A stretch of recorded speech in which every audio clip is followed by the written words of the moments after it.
Mais je crois qu'il faut aller également au-delà du porte-monnaie et repenser la problématique générale de la consommation en s'intéressant notamment aux incitations culturelles à fumer. Je pense, par exemple, au cinéma, qui valorise la pratique. La Ligue contre le cancer démontre dans une étude que 70% des nouveaux films français mettent à l'image au moins une fois une personne en train de fumer.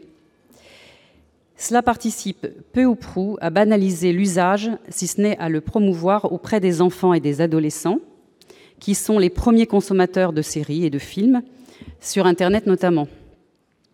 Des solutions doivent être envisagées pour mener une véritable politique de prévention, prenant en compte cette sorte de publicité détournée pour la consommation de tabac.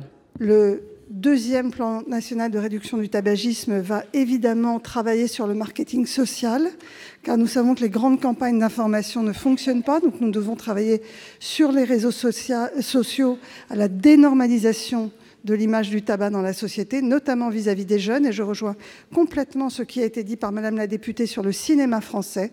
Je veux qu'on ait une action ferme là-dessus. Je ne comprends pas aujourd'hui l'importance de la cigarette dans le cinéma français.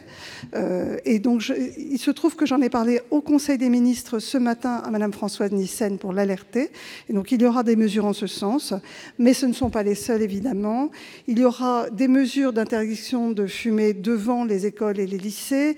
Énormément de pistes qui seront présentées dans le cadre du programme national de santé publique sur lequel nous travaillons, donc avec ce deuxième plan national de réduction du tabagisme qui visera notamment les personnes les plus vulnérables. On sait que les chômeurs aujourd'hui fument à 50%, on sait que les femmes enceintes françaises fument beaucoup trop, et donc nous aurons des mesures dédiées à des publics cibles.